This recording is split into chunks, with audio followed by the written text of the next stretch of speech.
Hello दोस्तों, स्वागत है कहानियों की दुनिया में। आज मैं आपके सामने मुंशी प्रेमचंद का सुप्रसिद्ध उपन्यास गोदान का 12वां भाग लेकर प्रस्तुत हुआ हूँ। इस भाग में राय साहब, जो कि उस इलाके के तालुकेदार हैं, कारिंदा गिरी हैं, उन्हें पता लगता है कि उनकी मातहत होरी से वहाँ के पंचों ने कुछ जुर्माना वसूल किया है और इसलिए वो अपने एक उस पंच को बुलाकर जवाब तलब करते हैं और शुरू करते हैं गोदान का भाग 12वां। राय साहब को खबर मिली कि इलाके में एक वारदात हो गई और होरी से गांव के पंचों ने जुर्माना वसूल कर लिया है, तो फौरन नौखेराम को बुलाकर जवाब तलब किया। क्यों उन्हें इसकी इत्तला नहीं दी गई? ऐसे नमक हराम दगाबाज आदमी के लिए उनके दरबार में जगह नहीं है। नौखेराम ने इतनी गालियां खाई तो ज़रा गर्म होकर बोले, मैं अकेले थोड़े ही था, गांव के और पंच भी तो थे, मैं अकेला क्या कर लेता। राय साहब ने उनकी तोंद की तरफ भाले जैसी नुकीली दृष्टि से देखा। मत बको जी, तुम्हें उसी वक्त कहना चाहिए था। जब तक सरकार को इत्तला न हो जाए मैं पंचों को जुर्माना न वसूल करने दूंगा। पंचों को मेरे और मेरी रियाया के बीच में दखल देने का हक क्या है? इस डांड बांध के सिवा इलाके में और कौन सी आमदनी है? वसूली सरकार के घर गई, बकाया असामियों ने दबा लिया, तब मैं कहाँ जाऊँ? क्या खाऊँ तुम्हारा सिर? ये लाखों रुपए साल का कर्ज कहाँ से आए? खेद है कि 2 पुश्तों से कारिंदागिरी करने पर मुझे आज तुम्हें ये बात बतलानी पड़ती है। कितने रुपए वसूल किए थे ओरी से? नौखेराम ने सिटपिटा कर कहा, 80 रुपये। नगद? नगद उसके पास कहाँ थे हुजूर? कुछ अनाज दिया, बाकी मैं अपना घर लिख दिया। राय साहब ने स्वार्थ का पक्ष छोड़कर होरी का पक्ष लिया। अच्छा, तो आपने और बगुला भक्त पंचों ने मिलकर मेरे एक मातहत असामी को तबाह कर दिया। मैं पूछता हूँ, तुम लोगों को क्या हक था कि मेरे इलाके में मुझे इतला दिए बगैर मेरे असामी से जुर्माना वसूल करते? इसी बात पर अगर मैं चाहूँ तो आपको उस जालिए पटवारी और धूर्त पंडित को 7-7 साल के लिए जेल भिजवा सकता हूँ। आपने समझ लिया कि आप ही इलाके के बादशाह हैं। मैं कह देता हूँ, आज शाम तक जुर्माने की पूरी रकम मेरे पास पहुँच जाए, वरना बुरा होगा। मैं एक एक को चक्की पिसवा कर छोड़ूंगा। जाइए, हाँ, होरी को और उसके लड़के को मेरे पास भेज दीजिएगा। नौखेराम ने दबी जबान से कहा, उसका लड़का तो गांव छोड़कर भाग गया। जिस रात को ये वारदात हुई उसी रात को भागा। राय साहब ने रोष से कहा, झूठ मत बोलो। तुम्हें मालूम है झूठ से मेरे बदन में आग लग जाती है। मैंने आज तक कभी नहीं सुना कि कोई युवक अपने प्रेमिका को उसके घर से लाकर फिर खुद भाग जाए। अगर उसे भागना ही तो होता तो वह उस लड़की को लाता क्यों? तुम लोगों की इसमें ज़रूर कोई शरारत है। तुम गंगा में डूब कर भी अपनी सफाई दो तो मैं मानने का नहीं। तुम लोगों ने अपने समाज की प्यारी मर्यादा की रक्षा के लिए उसे धमकाया होगा। बेचारा भाग न जाता तो क्या करता? नौखेराम इसका प्रतिवाद न कर सके। मालिक जो कुछ कहें वह ठीक है। वह ये भी न कह सके कि आप खुद चलकर झूठ सच की जांच कर लें। बड़े आदमियों का क्रोध पूरा समर्पण चाहता है, अपने खिलाफ एक शब्द भी नहीं सुन सकता। पंचों ने राय साहब का यह फैसला सुना तो नशा हिरण हो गया। अनाज तो अभी तक ज्यों का त्यों पड़ा था, पर रुपए तो कब के गायब हो गए। होरी का मकान रहन लिखा गया था, पर उस मकान को देहात में कौन पूछता था?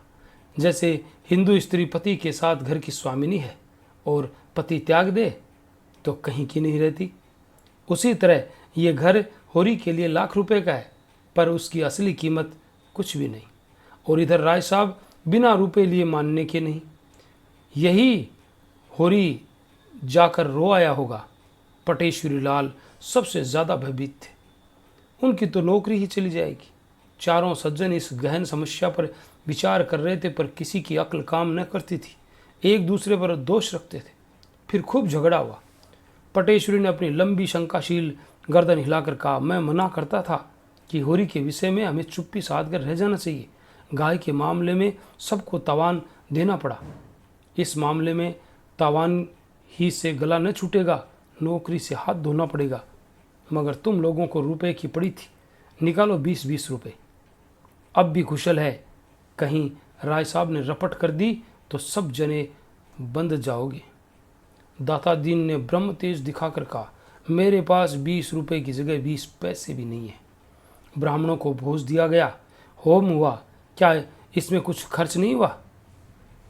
राय साहब की हिम्मत है कि मुझे जेल ले जाएं? ब्रह्म बनकर घर का घर मिटा दूंगा। अभी उन्हें किसी ब्राह्मण से पाला नहीं पड़ा। जिंगुरी सिंह ने भी कुछ इसी आशय के शब्द कहे। वह राय साहब के नौकर नहीं है। उन्होंने होरी को मारा नहीं, पीटा नहीं, कोई दबाव नहीं डाला। होरी अगर प्रायश्चित करना चाहता था तो उन्होंने इसका अवसर दिया। इसके लिए कोई उन पर अपराध नहीं लगा सकता। मगर नौखेराम की गर्दन इतनी आसानी से न छूट सकती थी। यहाँ मज़े से राज करते थे। वेतन तो 10 रुपये से ज़्यादा न था, पर 1000 साल की ऊपर की आमदनी थी। सैकड़ों आदमियों पर हुकूमत, 4-5 प्यादे हाजिर, बेगार में सारा काम हो जाता था। थानेदार तक कुर्सी देते थे। ये चैन उन्हें कहाँ गया था। और पटेश्वरी तो नौकरी के बदौलत महाजन बने बैठे थे। कहाँ जा सकते थे? 2-3 दिन इसी चिंता में पड़े रहे कि कैसे विपत्ति से निकलें। आखिर उन्हें एक मार्ग सूझ गया। कभी कभी कचहरी में उन्हें दैनिक बिजली देखने को मिल जाती थी। यदि एक गुमनाम पत्र उसके संपादक की सेवा में भेज दिया जाए कि राय साहब किस तरह असामियों से जुर्माना वसूल करते हैं, तो बच्चा को लेने के देने पड़ जाएंगे। नौखेराम भी सहमत हो गए। दोनों ने मिलकर किसी तरह एक पत्र लिखा और रजिस्ट्री से भेज दिया। संपादक ओंकारनाथ तो ऐसे पत्रों की ताक में रहते थे। पत्र आते ही तुरंत राय साहब को सूचना दी। उन्हें एक ऐसा समाचार मिला है जिस पर विश्वास करने की उनकी इच्छा नहीं होती, पर संवाददाता ने ऐसे प्रमाण दिए हैं कि सहसा विश्वास भी नहीं किया जा सकता। क्या यह सच है कि राय साहब ने अपने इलाके के एक असामी से 80 रुपये तावान इसलिए वसूल किए कि उसके पुत्र ने एक विधवा को घर में डाल लिया था? संपादक का कर्तव्य उन्हें मजबूर करता है कि मामले में जांच करें और जनता के हितार्थ उसे प्रकाशित कर दें। राय साहब इस विषय में जो कुछ कहना चाहें, संपादक जी उसे भी प्रकाशित कर देंगे। संपादक जी दिल से चाहते हैं कि ये खबर गलत हो, लेकिन उसमें कुछ भी सत्य हुआ तो वह उसे प्रकाश में लाने के लिए विवश हो जाएंगे। मैत्री उन्हें कर्तव्य पथ से नहीं हटा सकती। राय साहब ने यह सूचना पाई तो सिर पीट लिया। पहले तो उनको ऐसी उत्तेजना हुई कि जाकर ओंकारनाथ को गिनकर 50 हंटर जमाएं और कह दें जहां वह पत्र छापना वहां यह समाचार भी छाप देना। लेकिन इसका परिणाम सोचकर मन को शांत किया और तुरंत उनसे मिलने चले। अगर देर की और ओंकारनाथ ने यह संवाद छाप दिया तो उनके सारे यश में कालिमा पुत जाएगी। ओंकारनाथ सैर करके लौटे थे और आज के पत्र के लिए संपादकीय लेख लिखने की चिंता में बैठे हुए थे, पर मन पक्षी की भांति अभी उड़ा उड़ा फिरता था। उनकी धर्मपत्नी ने रात में उन्हें कुछ ऐसी बातें कह डाली थी जो अभी तक कांटों की तरह चुभ रही थी। उन्हें कोई दरिद्र कह दे, अभागा कह ले, बुद्धू कह ले, वह जरा भी बुरा न मानते थे, लेकिन ये कहना कि उनमें पुरुषत्व नहीं है, ये उनके लिए असहनीय था। और फिर अपनी पत्नी को ये कहने का क्या हक है? उससे तो ये आशा की जाती है कि कोई इस तरह का आक्षेप करे तो उसका मुंह बंद कर दे। बेशक वह ऐसी खबरें नहीं छापते, ऐसी टिप्पणियां नहीं करते कि सिर पर कोई आफत आ जाए। फूंक फूंक कर कदम रखते हैं। इन काले कानूनों के युग में वह और कर भी क्या सकते हैं? मगर वह क्यों सांप के बिल में हाथ नहीं डालते? इसलिए तो कि उनके घर वालों को कष्ट न उठाने पड़े और उनकी सहिष्णुता का उन्हें यह पुरस्कार मिल रहा है। क्या अंधेर है! उनके पास रुपए नहीं है तो बनारसी साड़ी कैसे मंगा दे? डॉक्टर सेठ, प्रोफेसर भाटिया और न जाने किस किस की स्त्रियां बनारसी साड़ियां पहनती है, तो क्या करें? क्यों उनकी पत्नी इन साड़ी वालियों को अपनी खद्दर की साड़ी से लज्जित नहीं करती?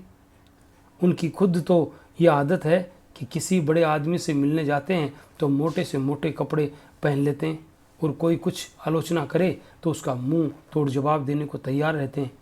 उनकी पत्नी में क्यों वही आत्माभिमान नहीं है? वह क्यों दूसरों का ठाट बाट देख कर विचलित हो जाती है? उसे समझना चाहिए कि वह एक देशभक्त पुरुष की पत्नी है। देशभक्त के पास अपनी भक्ति के सिवा और क्या संपत्ति है? इसी विषय को आज के अग्रलेख का विषय बनाने की कल्पना करते करते उनका ध्यान राय साहब के मामले की ओर जा पहुंचा। राय साहब सूचना का क्या उत्तर देते हैं ये देखना है। अगर वह अपनी सफाई देने में सफल हो जाते हैं तब तो कोई बात नहीं, लेकिन अगर वह ये समझे कि ओंकारनाथ दबाव, भय और मुलाइजे में आकर अपने कर्तव्य से मुंह फेर लेंगे तो ये उनका भ्रम है। इस सारे तप और साधना का पुरस्कार उन्हें इसके सिवा और क्या मिलता है कि अवसर पड़ने पर वह इन कानूनी डकैतों का भंडाफोड़ करे।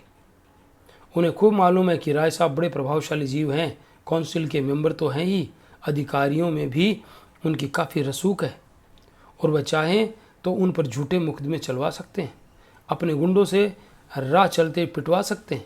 लेकिन ओंकार इन बातों से नहीं डरता। जब तक उनकी देह में प्राण है वह आतताइयों की खबर लेता रहेगा। सहसा मोटर कार की आवाज़ सुनकर वह चौंके। तुरंत कागज़ लेकर अपना लेख आरंभ कर दिया और एक एक क्षण में राय साहब ने उनके कमरे में कदम रखा। ओंकारनाथ ने न उनका स्वागत किया, न कुशल क्षेम पूछा, न कुर्सी दी। उन्हें इस तरह देखा मानो कोई मुलजिम उनकी अदालत में आया हो, और रौब मिले हुए स्वर में पूछा, आपको मेरा पुर्जा मिल गया क्या? मैं वह पत्र लिखने के लिए बाध्य था। मेरा कर्तव्य यह था कि स्वयं इसकी तहकीकात करता, लेकिन मुरोवत में सिद्धांतों की कुछ न कुछ हत्या करनी पड़ती थी। क्या उस संवाद में कुछ सत्य है? राय साहब उसका सत्य होना अस्वीकार न कर सके। हालांकि अभी तक उन्हें जुर्माने के रुपए नहीं मिले थे और वह उनके पाने से साफ इनकार कर सकते थे, लेकिन वह देखना चाहते थे कि ये महाशय किस पहलू पर चलते हैं। ओंकारनाथ ने खेद प्रकट करते हुए कहा, तब तो मेरे लिए उस संवाद को प्रकाशित करने के सिवा और कोई मार्ग नहीं है। मुझे इसका दुख है कि मुझे अपने एक परम हितैषी मित्र की आलोचना करनी पड़ रही है, लेकिन कर्तव्य के आगे व्यक्ति कोई चीज़ नहीं। संपादक अगर अपना कर्तव्य न पूरा कर सके तो उसे इस आसन पर बैठने का कोई हक नहीं है। राय साहब कुर्सी पर डटे हुए थे और पान की गिलोरियां मुंह में भर कर बोले, लेकिन ये आपके हक में अच्छा न होगा। मुझे जो कुछ होना है पीछे होगा। आपको तत्काल दंड मिल जाएगा। अगर आप मित्रों की परवाह नहीं करते तो मैं भी उस कैंडे का आदमी हूँ। ओंकारनाथ ने शहीद का गौरव धारण करके कहा, इसका तो मुझे कभी भय न हुआ। जिस दिन मैंने पत्र संपादन का भार लिया उसी दिन प्राणों का मोह छोड़ दिया, और मेरे समीप एक संपादक की सबसे शानदार मौत यही है कि वह न्याय और सत्य की रक्षा करता हुआ अपना बलिदान कर दे। अच्छी बात है, मैं आपकी चुनौती स्वीकार करता हूँ। मैं अब तक आपको मित्र समझता आया था, मगर अब आप लड़ने को तैयार हैं तो लड़ाई ही सही। आखिर मैं आपके पत्र का 5 गुना चंदा क्यों देता हूँ? केवल इसलिए कि वह मेरा गुलाम बना रहे। मुझे परमात्मा ने रईस बनाया है। 75 रुपया देता हूँ इसलिए कि आपका मुंह बंद रहे। जब आप घाटे का रोना रोते हैं और सहायता की अपील करते हैं, और ऐसी शायद ही कोई तिमाही जाती हो जब आपकी अपील न निकलती हो, तो मैं ऐसे मौके पर आपकी कुछ न कुछ मदद कर देता हूँ। किस लिए? दीपावली, दशहरा, होली में आपके यहाँ बैना भेजता हूँ और साल में 25 बार आपकी दावत करता हूँ। किस लिए? आप रिश्वत और कर्तव्य दोनों साथ साथ नहीं निभा सकते। ओंकारनाथ उत्तेजित होकर बोले, मैंने कभी रिश्वत नहीं ली। राय साहब ने फटकारा, अगर ये व्यवहार रिश्वत नहीं है तो रिश्वत क्या है? जरा मुझे समझा दीजिए। क्या आप समझते हैं आपको छोड़कर सभी गधे हैं जो निस्वार्थ भाव से आपका घाटा पूरा करते हैं? निकालिए अपने बही और बतलाइए, अब तक आपको मेरी रियासत से कितना मिल चुका है? मुझे विश्वास है हजारों की रकम निकलेगी। अगर आपको स्वदेशी स्वदेशी चिल्लाकर विदेशी दवाओं और वस्तुओं का विज्ञापन छापने में शर्म नहीं आती तो मैं अपने असामियों से डांड, तावान, जुर्माना लेते क्यों शर्माऊं? ये न समझिए कि आप ही किसानों के हित का बीड़ा उठाए हुए हैं। मुझे किसानों के साथ जलना मरना है। मुझसे बढ़कर दूसरा उनका हितेच्छू नहीं हो सकता, लेकिन मेरी गुजर कैसे हो, अफसरों की दावतें कहाँ से हो, सरकारी चंदे कहाँ से दूं, खानदान के सैकड़ों आदमियों की ज़रूरतें कैसे पूरी करूं, मेरे घर का क्या खर्च है ये शायद आप जानते हैं। तो क्या मेरे घर में रुपए फलते हैं? आएगा तो असामियों ही के घर से। आप समझते होंगे ज़मींदार और तालुकेदार सारे संसार का सुख भोग रहे हैं, उनकी असली हालत का आपको ज्ञान नहीं है। अगर वह धर्मात्मा बनकर रहें तो उनका जिंदा रहना मुश्किल हो जाए। अफसरों को डालियां न दें तो जेल खाना घर हो जाए। हम बिच्छू नहीं हैं कि अनायास ही सबको डंक मारते फिरें, और न गरीबों का गला दबाना कोई बड़े आनंद का काम है, लेकिन मर्यादाओं का पालन तो करना ही पड़ता है। जिस तरह आप मेरी रईसी का फ़ायदा उठाना चाहते हैं, उसी तरह और सभी हमें सोने की मुर्गी समझते हैं। आइए मेरे बंगले पर तो दिखाऊं कि सुबह से शाम तक कितने निशाने मुझ पर पड़ते हैं। कोई कश्मीर से शाल दुशाला लिए चला आ रहा है, कोई इत्र और तंबाकू का एजेंट है, कोई पुस्तकों और पत्रिकाओं का, कोई जीवन बीमे का, कोई ग्रामोफोन लिए सिर पर सवार है, कोई कुछ चंदे वाले तो अनगिनती। क्या सबके सामने अपना दुखड़ा लेकर बैठ जाऊं? ये लोग मेरे द्वार पर दुखड़ा सुनाने आते हैं मुझे उल्लू बनाकर, मुझसे कुछ ऐंठने के लिए। आज मर्यादा का विचार छोड़ दूं तो तालियां पीटने लगे, हुकाम को डालियां न दूं, बागी समझा जाऊं, तब आप अपने लेखों से मेरी रक्षा न करेंगे। कांग्रेस में शरीक हुआ, इसका तवान अभी तक देता हूँ। काली किताब में नाम दर्ज हो गया। मेरे सिर पर कितना कर्ज है ये भी कभी आपने पूछा? अगर सभी महाजन डिग्रियां करा लें तो मेरे हाथ की अंगूठी तक बिक जाएगी। आप कहेंगे क्यों यह आडंबर पालते हो? कहिए 7 पुश्तों में जिस वातावरण में पला हूँ उससे अब निकल नहीं सकता। घास छीलना मेरे लिए असंभव है। आपके पास ज़मीन नहीं है, जायदाद नहीं, मर्यादा का झमेला नहीं, आप निर्भीक हो सकते हैं, लेकिन आप भी दुम दबाए बैठे रहते हैं। आपको कुछ खबर है अदालतों में कितनी रिश्वतें चल रही है, कितने गरीबों का खून हो रहा है, कितनी देवियां भ्रष्ट हो रही हैं? बूता है लिखने का, सामग्री मैं देता हूँ प्रमाण सहित। ओंकारनाथ कुछ नम्र होकर बोले, जब कभी अवसर आया है मैंने एक कदम पीछे नहीं हटाया। राय साहब भी कुछ नरम हुए। हाँ, मैं स्वीकार करता हूँ कि 2-1 मौक़ों पर आपने जवामर्दी दिखाई है, लेकिन आपकी निगाह हमेशा अपने लाभ की ओर रही है, प्रजाहित की ओर नहीं। आंखें न निकालिए और न मुँह लाल कीजिए। जब कभी आप मैदान में आए हैं उसका शुभ परिणाम यही हुआ कि आपने आपके सम्मान और प्रभाव और आमदनी में इजाफा हुआ है। अगर मेरे साथ भी आप वही चाल चल रहे हो तो आपकी खातिर करने को तैयार हूँ। रुपए न दूंगा क्योंकि वह रिश्वत है। आपकी पत्नी जी के लिए कोई आभूषण बनवा दूंगा। है मंजूर?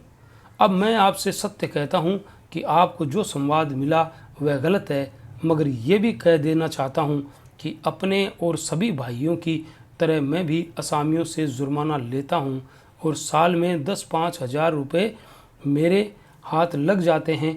और अगर आप मेरे मुंह से ये कोर छीनना चाहेंगे तो आप घाटे में रहेंगे। आप भी संसार में सुख से रहना चाहते हैं, मैं भी रहना चाहता हूँ। इससे क्या फ़ायदा कि आप न्याय और कर्तव्य का ढोंग रचकर मुझे भी ज़ेरबार करें और खुद भी ज़ेरबार हों। दिल की बात कहिए, मैं आपका बैरी नहीं हूँ। आपके साथ कितनी बार एक चौके में एक मेज़ पर खा चुका हूँ। मैं ये भी जानता हूँ कि आप तकलीफ़ में हैं। आपकी हालत शायद मेरी हालत से भी खराब है। हाँ, आपने हरिश्चंद्र बनने की कसम खा ली है तो आपकी खुशी मैं चलता। राय साहब कुर्सी से उठ खड़े हुए। ओंकारनाथ ने उनका हाथ पकड़कर संधि भाव से कहा, नहीं नहीं, अभी आपको बैठना पड़ेगा। मैं अपनी पोजीशन साफ कर देना चाहता हूँ। आपने मेरे साथ जो सलूक किए हैं उनके लिए मैं आभारी हूँ, लेकिन यहाँ सिद्धांत की बात आ गई और आप जानते हैं कि सिद्धांत प्राणों से भी प्यारे होते हैं। राय साहब कुर्सी पर बैठकर जरा मीठे स्वर में बोले, अच्छा भाई, जो चाहे लिखो, तुम्हारे सिद्धांत को तोड़ना नहीं चाहता। और तो क्या होगा, बदनामी होगी। हाँ, कहाँ तक नाम के पीछे पीछे मरूं। कौन ऐसा तालुकेदार है जो असामियों को थोड़ा बहुत नहीं सताता। कुत्ता हड्डी की रखवाली करे तो खाए क्या। मैं इतना ही कह सकता हूँ, आगे आपको इस तरह की कोई शिकायत न मिलेगी। अगर आपको मुझ पर विश्वास है तो इस बार क्षमा कीजिए।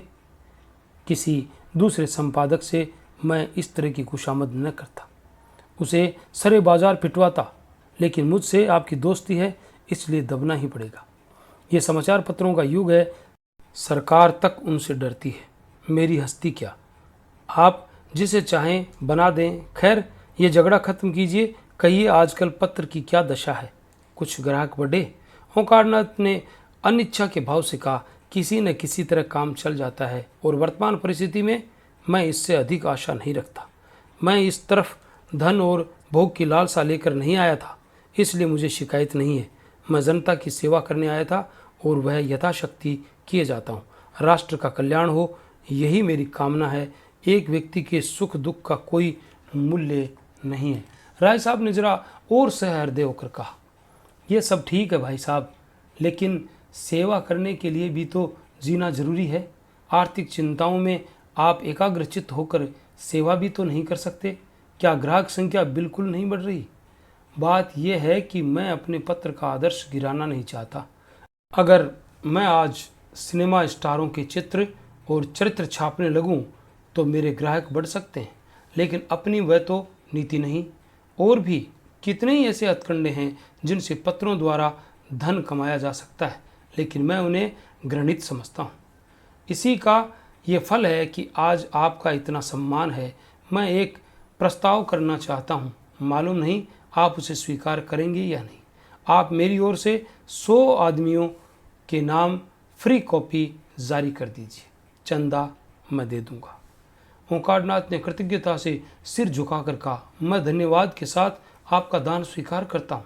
खेद यही है कि पत्रों की ओर से जनता कितनी उदासीन है। स्कूल और कॉलेजों और मंदिरों के लिए धन की कमी नहीं है, पर आज तक एक भी ऐसा दानी न निकला जो पत्रों के प्रचार के लिए दान देता। हालांकि जन शिक्षा का उद्देश्य जितने कम खर्च में पत्रों से पूरा हो सकता है और किसी तरह नहीं हो सकता। जैसे शिक्षालयों को संस्थाओं द्वारा सहायता मिला करती है, ऐसे ही अगर पत्रकारों को मिलने लगे तो इन बेचारों को अपना जितना समय और स्थान विज्ञापनों की भेंट करना पड़ता है वह क्यों करना पड़े। मैं आपका बड़ा अनुग्रहित हूँ। राय साहब विदा हो गए। ओंकारनाथ के मुख पर प्रसन्नता की झलक न थी। राय साहब ने किसी तरह की शर्त न की थी, कोई बंधन न लगाया था, पर ओंकारनाथ आज इतनी करारी फटकार पाकर भी इस दान को अस्वीकार न कर सके। परिस्थिति ऐसी आ पड़ी थी कि उन्हें उबरने का कोई उपाय ही न सूझ रहा था। प्रेस के कर्मचारियों को 3 महीने का वेतन बाकी पड़ा था। कागज वाले के 1000 से ऊपर आ रहे थे। यही काम क्या कम है कि उन्हें हाथ नहीं फैलाना पड़ा। उनकी स्त्री गोमती ने आकर विद्रोह के स्वर में कहा, क्या अभी भोजन का समय नहीं आया? या ये भी कोई नियम है कि जब तक 1 न बज जाए जगह से न उठो? कब तक कोई चूल्हा अगोरता रहे? ओंकारनाथ ने दुखी आंखों से पत्नी की ओर देखा। गोमती का विद्रोह उड़ गया। वह उनकी कठिनाइयों को समझती थी। दूसरी महिलाओं के वस्त्राभूषण देखकर कभी कभी उसके मन में विद्रोह के भाव जाग उठते थे और वह पति को 2-4 जली कटी सुना जाती थी, पर वास्तव में ये क्रोध उनके प्रति नहीं, अपने दुर्भाग्य के प्रति था और इसकी थोड़ी सी आंच अनायास ही ओंकारनाथ तक पहुंच जाती थी। वह उनका तपस्वी जीवन देखकर मन में कुढ़ती थी और उनसे सहानुभूति भी रखती थी। बस उन्हें थोड़ा सा सनकी समझती थी। उनका उदास मुंह देखकर पूछा, क्यों उदास हो? पेट में कुछ गड़बड़ है क्या? ओंकारनाथ को मुस्कुराना पड़ा। कौन उदास है? मैं? मुझे तो जितनी खुशी है उतनी अपने विवाह के दिन भी न हुई थी। आज सवेरे 1500 की बोहनी हुई। किसी भाग्यवान का मुंह देखा था। गोमती को विश्वास न आया। बोली, झूठे हो, तुम्हें 1500 कहाँ से मिल जाते हैं? हाँ, 15 रुपये कहो, मान लेती हूँ। नहीं नहीं, तुम्हारे सिर की कसम, 1500 मारे हैं।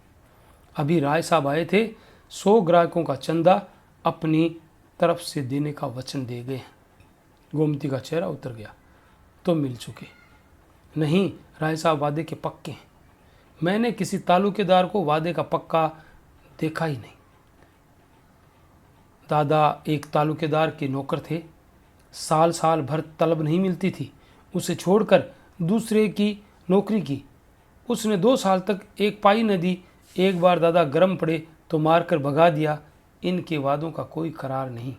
मैं आज ही बिल भेजता हूँ, भेजा करो। कह देंगे कल आना। कल अपने इलाके पर चले जाएंगे, 3 महीने में लौटेंगे। ओंकारनाथ संशय में पड़ गए।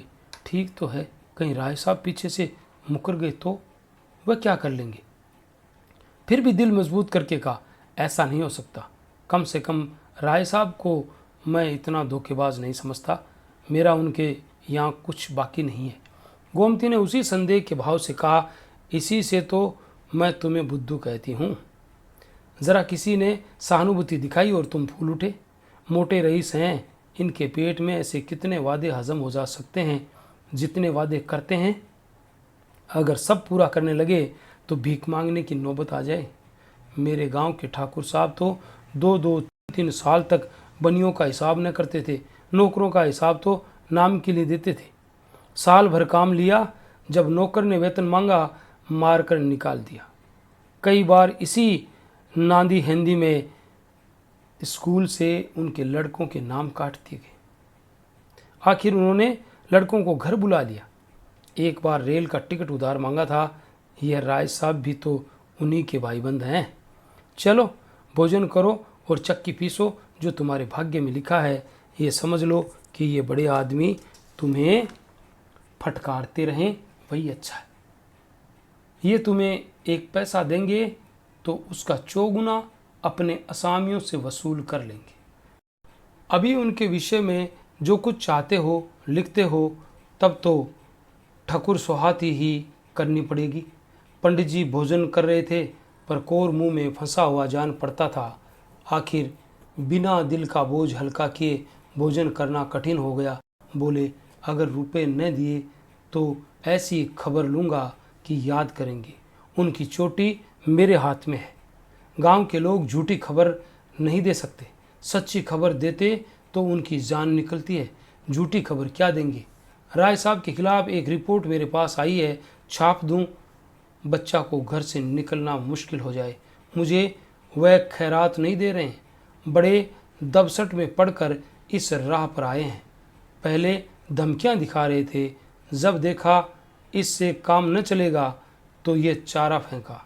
मैंने भी सोचा, एक इनके ठीक हो जाने से तो देश से अन्याय मिट जाता नहीं। फिर क्यों न इस दान को स्वीकार कर लूं। मैं अपने आदर्श से गिर गया हूं ज़रूर, लेकिन इतने पर भी राय साहब ने दगा की तो मैं भी शठता पर उतर आऊँगा। जो गरीबों को लूटता है, उसको लूटने के लिए अपनी आत्मा को बहुत समझाना न पड़ेगा। यह था उपन्यास गोदान का 12वां भाग, और मिलते हैं कल 13वें भाग में। तब तक के लिए all the best. Thanks for watching.